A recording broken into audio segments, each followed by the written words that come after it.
The morning sun cast long shadows across Jeju Island when the first ships appeared. 3 massive vessels, each the size of a city block, descended through the clouds with impossible grace. Their hulls gleamed like polished silver, completely silent as they moved through the atmosphere. No sonic booms, no engine roar, just the whisper of displaced air as they settled onto the volcanic plains outside the observatory. Commander Vextal stepped from the lead vessel's boarding ramp, his forearms adjusting the ceremonial sash across his chitinous chest. Behind him followed a parade of alien beings, tall insectoid creatures with compound eyes that sparkled in the sunlight. Their movements were precise, almost mechanical, as they arranged themselves in formation. Each carried sophisticated scanning, equipment that hummed with energy, analyzing everything from soil composition to atmospheric density. Vextal's satisfaction was evident in the pleased clicking of his mandibles. After 3 decades of first contact missions, he could read a primitive world within minutes of landing. The energy signatures were pathetically weak, their technology barely beyond splitting atoms. Perfect candidates for the Confederation's uplift programs. These humans would be grateful for the opportunity to learn from their betters. Dr. Kim Tae walked casually across the field toward the landing site, his sneakers crunching on the volcanic gravel. He looked completely ordinary, mid-30s, wearing jeans and a simple white shirt, carrying what appeared to be a standard tablet computer. Nothing about him suggested he was about to make first contact with an alien civilization. He might have been heading to check on equipment or grab lunch from the observatory cafeteria. The Confederation's scanning team immediately focused their instruments on him. Energy readings showed no augmentations, no hidden technology, no signs of advanced implants. Just a baseline human with average biological markers. Their leader gestured dismissively. Clearly this was some curious local who would need to be gently relocated while they waited for proper government officials. Vextal activated his universal translator, a device that had successfully communicated with over 400 different species. The complex algorithms would analyze vocal patterns, body language, and basic neural activity to establish communication protocols. Usually, primitive species required several attempts to understand even simple concepts. Kim Tae stopped about 10 meters away and smiled warmly. "Welcome to Earth, Commander Vextal. I hope your journey from the Rigel sector wasn't too difficult. We've been monitoring your approach since you entered our solar system 3 days ago." The words hit Vextal like a physical blow.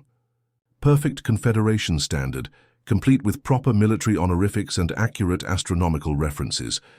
His translator wasn't even active yet. The human had spoken in the galaxy's most sophisticated language, as naturally as breathing.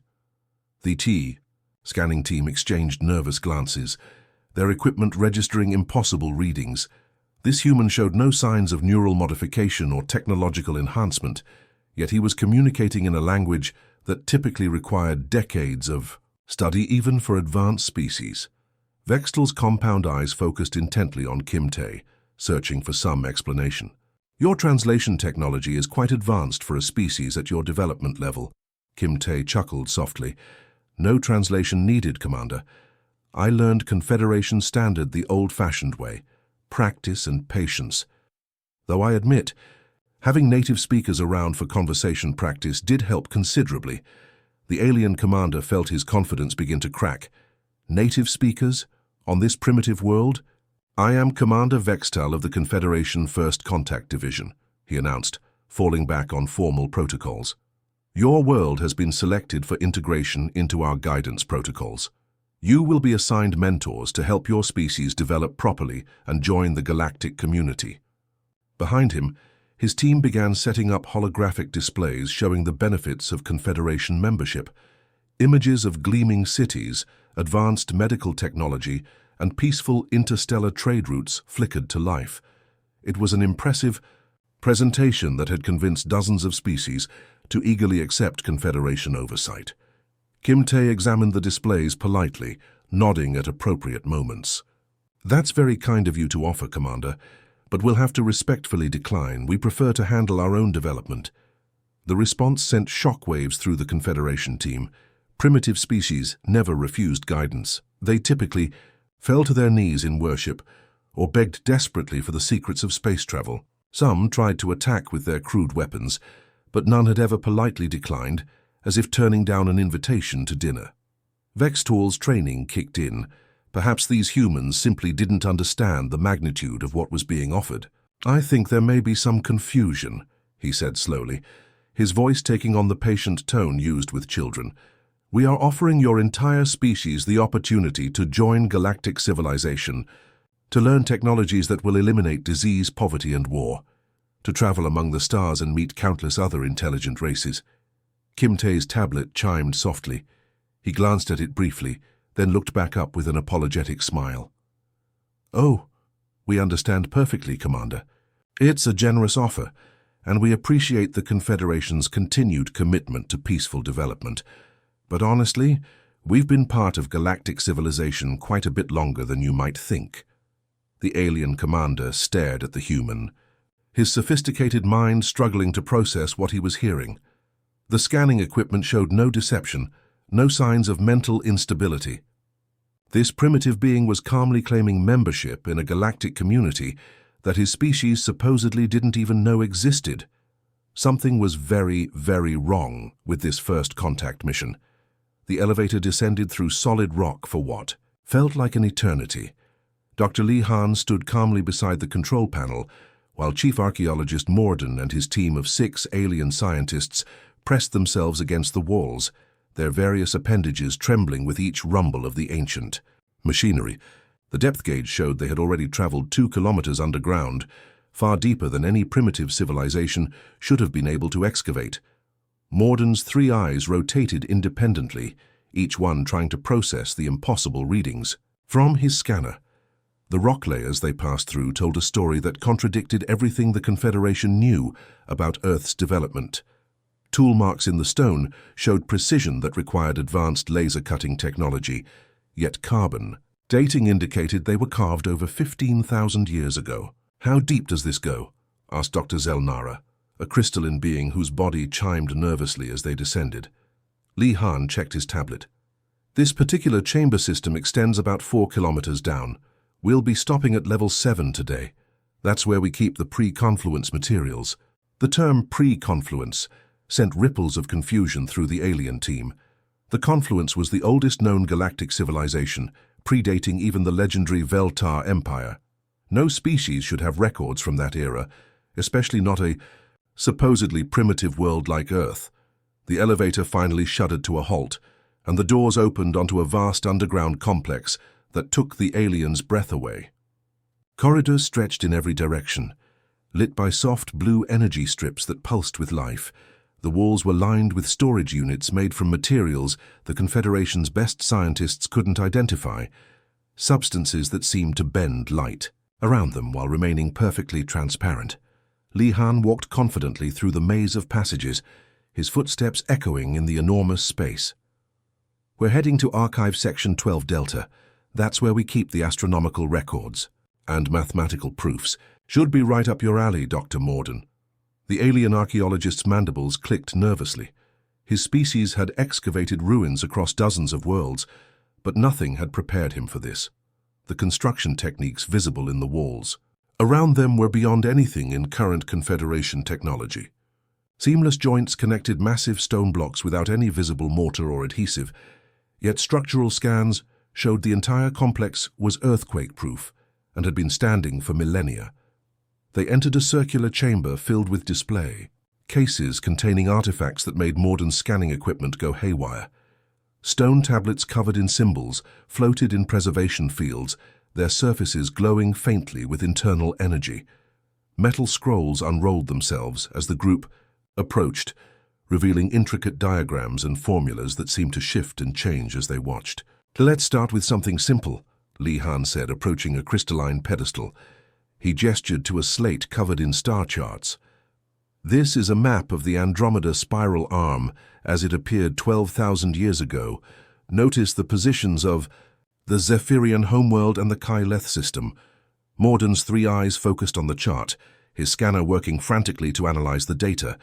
The stellar positions were absolutely accurate for that time period, accounting for galactic rotation and stellar drift with mathematical precision. But the Zephyrians had only been discovered by Confederation explorers 3 centuries ago, and the Kyleth system was so remote that it had been mapped just 50 years ago. "This is impossible," he whispered, his voice translator struggling to convey his distress. No species could have possessed this level of astronomical knowledge 12,000 years ago. The mathematics required for these calculations weren't even theorized until the Confederation's Golden Age. Li Han moved to another display, this one containing scrolls made from an unknown metallic substance. "Here's something more interesting. These contain proofs for unified field theory and quantum consciousness integration. Your scientists at the Rigel Institute have been working on similar problems for the past century, I believe." Dr. Zelnara's crystalline form resonated with shock as she examined the scrolls. The mathematical proofs were elegant beyond anything her species had achieved, solving problems that had stumped the galaxy's greatest minds. Each equation built upon the last, with perfect logic, creating a theoretical framework that could revolutionize physics across known space. "Where did you get these?" she demanded, her harmonic voice cracking with emotion. "These solutions are beyond our current understanding. Some of these theories won't be discovered for decades at our current rate of research." "Won't be discovered?" Li Han raised an eyebrow. "These were carved by human mathematicians 8,000 years ago, though I suppose discovered is the right word from your perspective."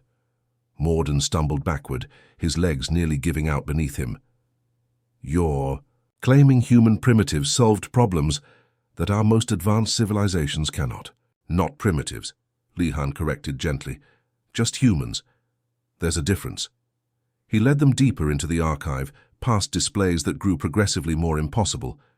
Detailed histories of the Veltar Empire written in perfect classical Veltar script. Technical manuals for faster-than-light travel predating the invention of warp drive by 3 millennia. Most shocking of all were the diplomatic records, complete transcripts of negotiations between galactic powers that had supposedly taken place in secret. "These artifacts are clearly forgeries," Morden declared desperately, his scientific mind refusing to accept what his instruments were telling him. No primitive species could possess such knowledge. The implications would mean... He trailed off, unable to voice the thought. Li Han brushed ancient dust from a crystal data core the size of his fist. The artifact began glowing as soon as his fingers touched its surface, holographic displays materializing in the air around them. Star maps showing the birth and death of entire civilizations played out in brilliant detail. "We have carbon dating. Results for all of these if you'd like to verify their age," Li Han offered. "Though I should warn you, some of the older pieces predate your Confederation by several thousand years." Morden's scanner confirmed what his mind refused to accept. The dating was accurate. These impossible artifacts were genuinely ancient, created by human hands when his own species was still learning to use fire. "Where did your ancestors acquire this information?" he demanded, his voice barely a whisper. "The same place they acquired everything else," Li Han said casually, as if discussing the weather. "By being there when it happened." The alien scientist stared at the human, a growing terror settling in his multiple stomachs. These weren't the records of a young species learning about the galaxy. These were the personal archives of witnesses to galactic history itself. The humans hadn't discovered this knowledge. They had lived it. Around them, the ancient archive hummed with power, containing secrets that could reshape everything the Confederation thought it knew about the universe. And at the center of it all stood a single human, smiling politely, as if showing tourists through a museum instead of revealing the foundation of galactic civilization. The reinforced titanium doors of the Sol Deep Storage Facility opened with a pneumatic hiss that echoed through the mountain cavern. Commander Vextal stepped forward cautiously, his forearms instinctively reaching for the plasma weapons at his sides.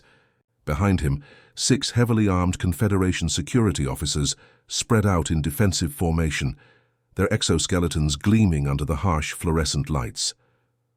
Park Min walked ahead of them with casual confidence, his hands clasped behind his back like a tour guide showing visitors through a museum. He wore simple black pants and a grey sweater, looking completely ordinary, despite leading them into what their scanners indicated was one of the most secure facilities on the planet. The E. Corridor ahead stretched into darkness, disappearing beyond the range of their enhanced vision systems. Motion sensors detected massive mechanical systems operating behind the walls, cooling units, power generators, and data processing equipment that hummed with constant activity. The energy readings were staggering, suggesting power consumption equivalent to a small city. "How deep does this go?" Vextal asked, his voice echoing strangely in the vast space. His translator picked up acoustic anomalies that suggested the tunnels extended far beyond what seemed possible for human engineering. Park Min glanced at a display panel embedded in the wall. "About 15 kilometers straight down. This is just one of 12 facilities. We have others on every continent, plus a few under the ocean floors. Antarctica has the largest one.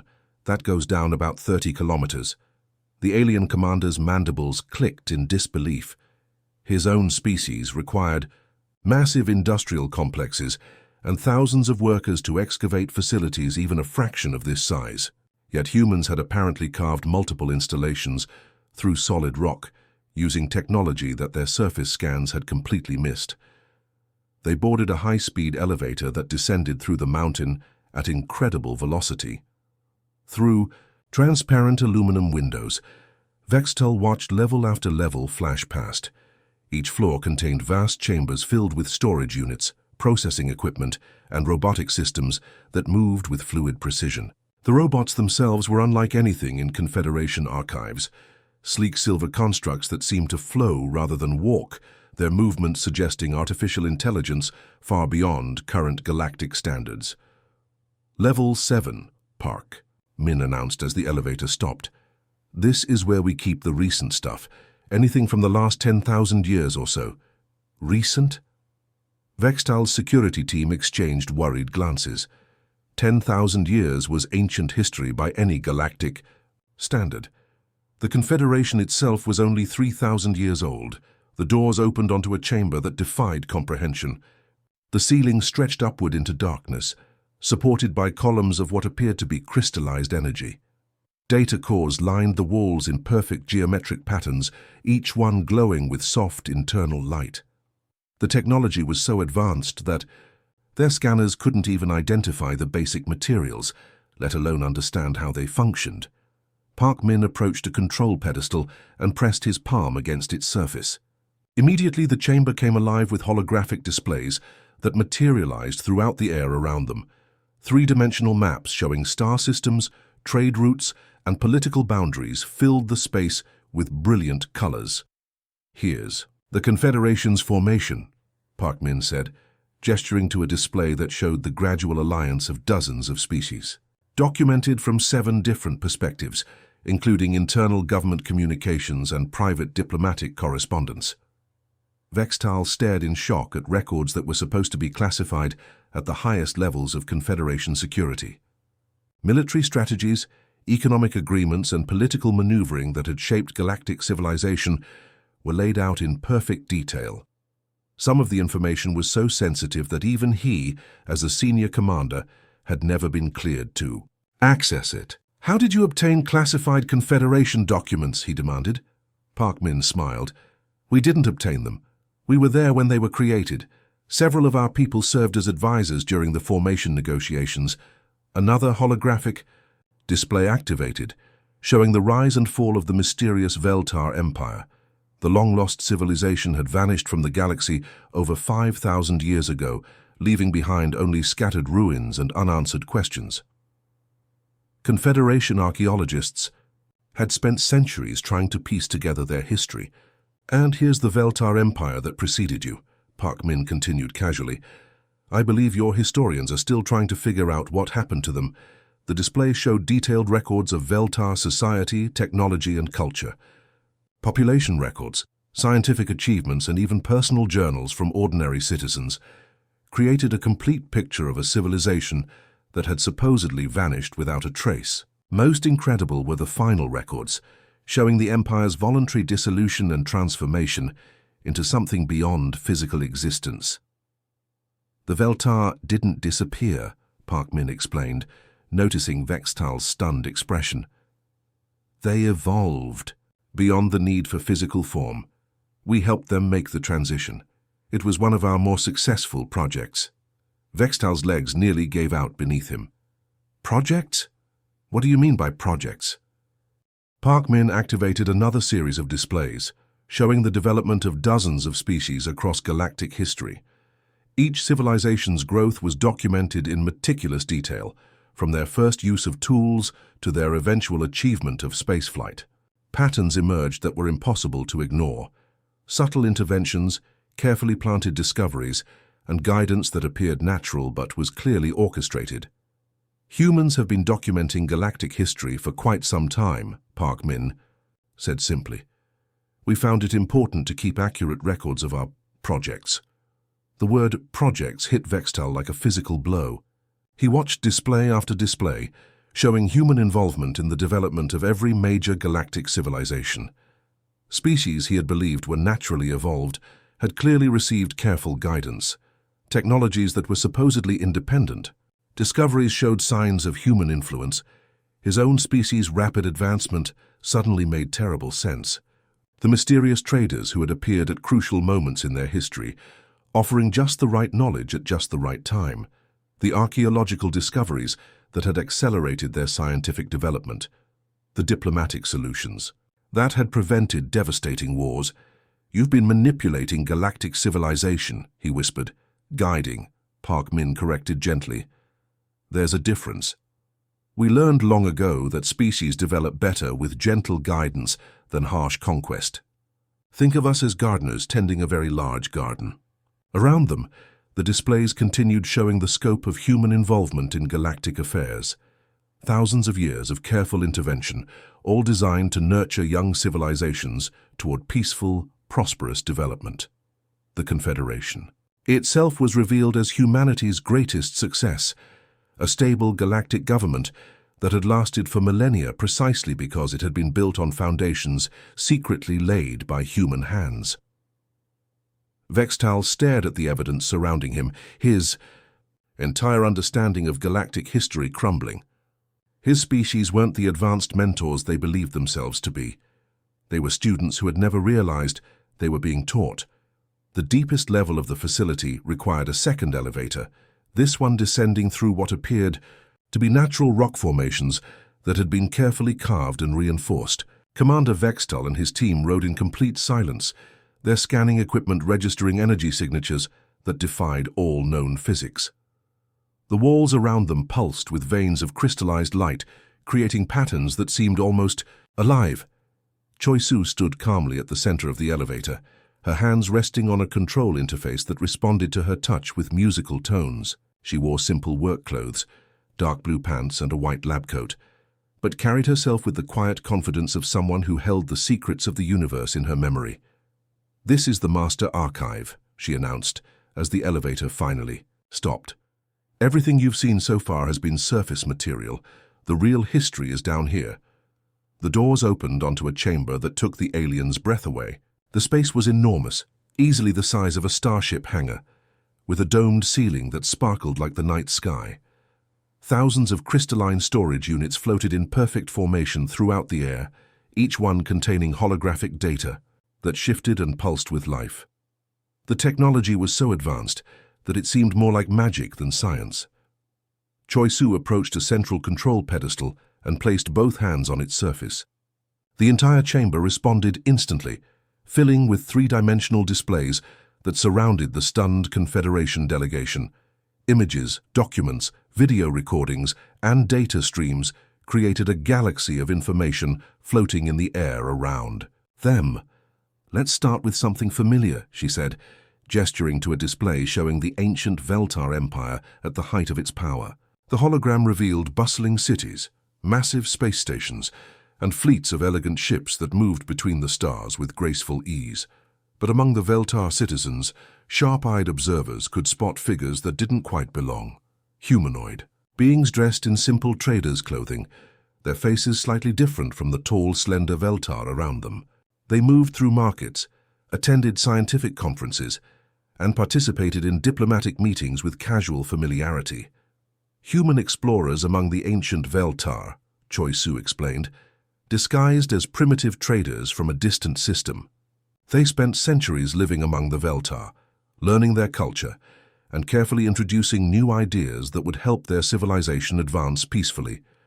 The images shifted to show the founding of the Zephyrian Republic, one of the oldest governments in known space. The holographic records displayed the actual constitutional convention, with delegates from across the Zephyrian homeworld debating the structure of their new democracy. But there, seated quietly in the advisory section, were 3 humans taking careful notes and occasionally offering suggestions that shaped the final document. Human advisors, Choi Su noted, highlighting the figures. They helped draft the basic principles that made the Zephyrian Republic one of the most stable governments in galactic history. Similar advisors appeared in the founding documents of dozens of species governments. Commander Vextal's forearms trembled as he watched civilization after civilization reveal human involvement in their most crucial moments. The Kyleth Collective's peaceful unification, the Rigelian Federation's scientific revolution, even the ancient Antarian Empire's cultural golden age, all showed signs of subtle human guidance at critical turning points. But the most shocking revelation came when Choi Su activated a sealed file marked with warning symbols in multiple languages. The holographic display showed laboratories and research facilities across dozens of worlds, all working on the same impossible problem: faster than light travel. The development of warp drive technology, she announced. Every species believes they discovered it independently, but look closer. The images zoomed in on individual research teams. In laboratory after laboratory, the same pattern emerged. Key breakthrough moments always involved scientists who had recently joined the teams, bringing with them crucial insights that solved problems their colleagues had struggled with for decades. These scientists shared certain physical characteristics. That became obvious once you knew what to look for. Your species' first successful warp test, Choi Su said, highlighting a particular file that made Vextal's blood freeze in his veins. The display showed his own homeworld 50 years ago, the day that had launched his people into the Galactic Age. 3 scientists stood around the successful warp core, celebrating their historic achievement. Dr. Zexmore, Dr. Velnath, and Dr. Keratan, she continued, naming the heroes of Vextal's childhood. 3 of your lead scientists were actually human agents who had been living among your people for 2 generations, guiding your research toward the breakthrough that would change your world forever. The revelation hit Vextal like a physical blow. The greatest moment in his species' history, the achievement that had made them proud members of galactic civilization, had been orchestrated by the very beings they now considered primitive. His legs nearly gave out beneath him as he stared at the evidence of humanity's manipulation. "Why?" he whispered, his voice translator barely managing to convey his anguish. "Why would you do this to us?" Choi Su's expression remained kind, but serious. "Because we learned something important 50,000 years ago. Conquest creates chaos. Guidance creates civilization. We made a choice to become gardeners instead of conquerors." The holographic displays shifted to show the rise and fall of aggressive galactic empires throughout history. Civilizations that had conquered their neighbors inevitably collapsed in violence and chaos, leaving behind only ruins and bitter memories. But species that had received careful, gentle guidance developed into stable, peaceful societies that lasted for millennia. "Every major breakthrough your confederation achieved," Choi Su continued, her voice filling the vast chamber. "Every diplomatic solution that prevented war, every technological advance that improved life across the galaxy, they all originated from careful human intervention. We've been your guardians since before your species reached for the stars." The scope of human involvement became clear as display after display revealed the truth. Trade agreements that prevented economic collapse, scientific discoveries that solved resource shortages, diplomatic interventions that stopped conflicts before they could escalate into wars, all bearing the subtle fingerprints of human guidance. The Confederation itself was revealed as humanity's greatest masterpiece. The complex alliance of hundreds of species, with its intricate balance of power and peaceful resolution of disputes, hadn't emerged naturally from galactic politics. It had been carefully designed and nurtured by human agents working behind the scenes for thousands of years.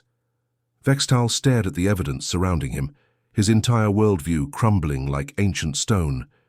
His proud civilization, his advanced technology, his sophisticated government, all of it built on foundations laid by the species he had come to mentor. The irony was almost too painful to bear. Around him, his security team stood in stunned silence, their weapons forgotten as they watched the revelation of humanity's true role in galactic history. They weren't the advanced beings they had believed themselves to be. They were children who had grown up under the watchful care of parents they never knew existed. The massive Confederation ships hung in space like steel mountains, their weapons charging with deadly energy. Admiral Zephyr gripped his command chair as thousands of warships from across the galaxy surrounded Earth. This was it, the moment they would teach these stubborn humans their place in the galactic order. But then something impossible happened. Space around Earth began to shimmer and twist. Hidden doors opened in what everyone thought was empty void. From these concealed hangars emerged vessels that made the Confederation fleet look like children's toys. The human ships moved with liquid grace, their hulls gleaming with unknown metals that seemed to bend light itself. "By the ancient gods," whispered Captain Throck, his 6 eyes wide with disbelief. "What are those things?" The largest human vessel dwarfed everything else in the system. It was the size of a small moon, its surface covered in geometric patterns that pulsed with soft blue light. Smaller ships danced around it like dolphins around a whale, their movements so fluid they seemed alive. Admiral Zephyr's communications officer turned to him with trembling hands. "Sir, they're not using any technology we recognize. Our sensors can barely detect them, and their energy signatures are off the charts." On the bridge of the human flagship, Jung So stood calmly before a wall of holographic displays. Each screen showed the shocked faces of alien commanders from across the galaxy. The Reptilian Alliance, the Crystal Empire, the Machine Collective, all of them staring in stunned silence. "Hello, children of the stars," Jung So said, her voice carrying across quantum channels to every ship in the fleet. "We need to talk." "Commander." Vextal of the Confederation found his voice first. "Impossible. You're just humans. We've studied your planet for decades. You barely have space travel." Jung So smiled gently. "That's what we wanted you to think. For 50,000 years, we've been watching over this galaxy like gardeners tending a vast garden. Every war that ended too quickly, every plague that mysteriously disappeared, every technological breakthrough that came at just the right moment, that was us." The alien fleets began backing away from Earth as more human ships materialized. These weren't just vessels. They were works of art. Some looked like crystalline butterflies with wings that caught starlight. Others resembled flowing water frozen, in motion. A few appeared to be made of pure energy, their forms shifting and dancing. "You're lying," snarled General Korath of the warrior clans. "If you had this power, why hide it?" "Because you needed to grow on your own," Jung So replied. "A parent who does everything for their child raises a weakling. We guided you from the shadows, nudged you toward wisdom, but the choices were always yours." On the planet below, Kim Tae watched the confrontation from his garden on the Korean peninsula. He was nearly 200 years old now, his life extended by technologies the galaxy wouldn't discover for another 1,000 years. He'd been waiting for this moment since he was a young man. "Finally," he whispered to himself, touching the communication device hidden in his ear. "Jung So, show them the archives." The space around Earth filled with holographic images. The true history of the galaxy. The aliens watched in amazement as they saw their own civilization's greatest moments. But now they could see the subtle touches, the gentle nudges that had guided their development. When the plague threatened to wipe out the Crystal Empire, it was human scientists who secretly developed the cure and planted it where their researchers would find it. When the Machine Collective faced civil war, human mediators worked behind the scenes to broker peace. When young species discovered faster-than-light travel, it was because humans had left the blueprints where they would be found. "We've been your invisible guardians," Jung So continued, "your secret teachers, your hidden friends." The revelation shattered everything the galaxy thought it knew. Captain Throck's ship was equipped with technology that humans had guided his people to develop centuries ago. The weapons that Admiral Zephyr had been so proud of were based on principles that human scientists had carefully leaked to his civilization. "Why now?" asked Elder Synthesis of the hive mind. "Why reveal yourselves?" "Because you're ready," Young-So said. "You've grown beyond the need for secret guidance. The student has become the teacher, but now you face a choice." The human flagship moved closer to the alien fleet, its massive bulk casting shadows across their vessels. Despite its size, it moved with the grace of a hummingbird. "We can step out of the shadows and work with you as partners," Young-So explained. "Share our knowledge openly, explore the universe together as equals, or we can step back entirely. Let you make your own way without any help at all." The silence stretched across space. Every alien commander was thinking the same thing. What would happen to their civilizations without the hidden support they'd never known existed? "Commander," Vextel finally spoke. "What if we choose independence? What happens to us then?" Young-So's expression grew serious. "The same thing that happens to any garden left untended. Some plants will thrive in the wild, others will struggle. Many will be choked out by weeds. The strong will survive, the weak will fall, and chaos will decide the rest." The alien fleets began talking among themselves, their communications channels buzzing with debate. Some wanted to accept human partnership, others demanded independence. A few suggested they should attack while they still had the chance. But as they argued, more human ships continued to appear. Not just dozens or hundreds, but thousands. They emerged from hidden bases throughout the solar system, from facilities built inside asteroids, from stations cloaked in the shadows of Jupiter's moons. "How many of you are there?" whispered Admiral Zephyr. "Enough," Young-So replied simply. "We've had 50,000 years to prepare for this moment." The debate among the alien fleets grew heated. The warrior clans wanted to fight, but even they could see the futility of it. The Crystal Empire argued for negotiation. The Machine Collective ran calculations and concluded that cooperation offered the best odds of survival. Finally, Commander Vextol called for a vote. One by one, each species made their choice. The Reptilian Alliance chose partnership. The Hive Mind chose partnership. Even the proud warrior clans, after seeing the impossible beauty and power of the human fleet, chose partnership. The vote was unanimous. Young-So smiled as the results came in. "Welcome to the new age," she said, "the age of open partnership." Earth Kimte stood in his garden and watched the alien ships slowly approach the human fleet. Instead of weapons charging, he saw docking bays opening. Instead of battle formations, he saw diplomatic vessels preparing to meet. After 50,000 years of watching from the shadows, humanity was finally ready to step into the light. The great experiment had worked beyond their wildest dreams. The galaxy's children had grown up strong and wise, and now they were ready to walk alongside their guardians as equals. The age of secrets was over. The age of partnership had begun.